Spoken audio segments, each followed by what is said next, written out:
네, 이번 주에 문재인 정권의 임기가 반환점을 돌아 후반부로 진입합니다. 정권을 잡자마자 국민 통합과 경제와 민생을 살리라는 국민의 염원을 뒤로 한 채 두 분의 전직 대통령을 영호의 몸으로 만들었습니다.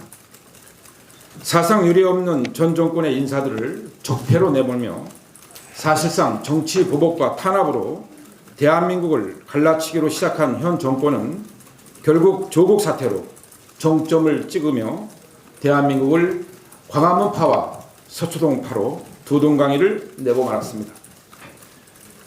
북한의 핵을 폐기하여 한반도의 비핵화를 추구하겠다는 현 정권은 지난 2년 반 동안 북핵 폐기는 1mm도 진전도 못한 채 김정은 정권의 끊임없는 미사일 도발로 오히려 핵과 미사일의 고도화만 진전시켜 놓았습니다.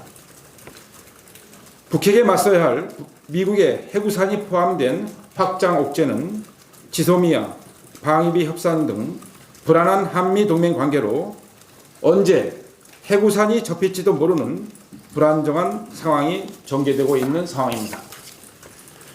여기에 러시아와 중국의 전투기가 제집 드나들듯이 우리의 방공 식별구역과 영공을 유린하고 있습니다.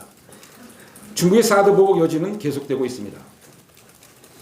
일본과는 상호 간의 경제와 안보를 협력해 가면서 동북아의 평화와 번영을 선도해 가야 하는데 수출 규제와 지소미아 파기라는 거꾸로 가는 한일 관계로 나아가고 있습니다.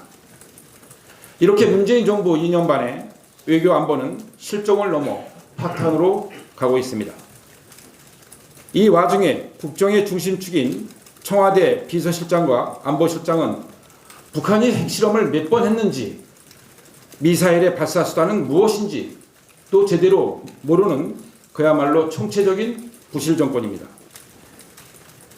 문재인 정부의 경제 실정에 관해서는 세계적 경제지인 블룸버그는 문재인 정권의 사회주의 실험으로 한국 경제가 무너져 내렸다.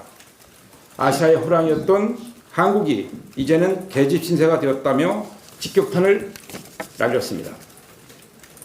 사상 유례가 없었던 경제 성장률을 기록하면서 정규직은 줄고 비정규직은 늘어가는 거꾸로 가는 정부. 청년 일자리 대란과 자영업자가 몰락하는 경제 파탄 정권입니다. 영세 자영업자와 소상공인, 중소기업과 대기업 등 어느 한 곳도 고통과 비명을 지르지 않는 곳이 없습니다. 이렇게 대한민국의 경제와 민생, 외교와 안보는 멍들어가고 그 피해는 고스란히 국민들에게 돌아가고 있습니다. 문재인 정권의 절반을 바라보고 계신 국민들의 평가는 이미 낙제점을 주고 계십니다. 현 정권의 초반 지지율이 80%에서 이제 그 절반으로 폭락한 40%로 평가받고 있으며 30%대의 평가도 나타나기 시작했습니다. 국민을 대신해서 국정을 감시하는 또 비판하는 국정감사장에서 제1야당 원내대표에게 소리를 버럭 지르는 정무수석이 있는 오만한 정권입니다.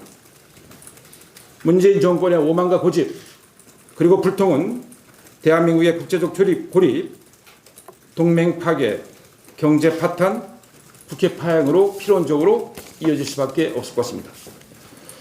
이제 문재인 정권은 남은 절반의 임기 동안 국민과 맞서 싸워 이기고 야당을 제압하겠다는 투지는 제발 접어두시고 이제부터라도 국민의 뜻을 받들고 야당과 허물없이 소통하며 충고를 귀담아 듣는 정권, 귀 닫고 싸우는 정권이 아니라 귀 열고 일하는 정권이 되기를 당부드립니다.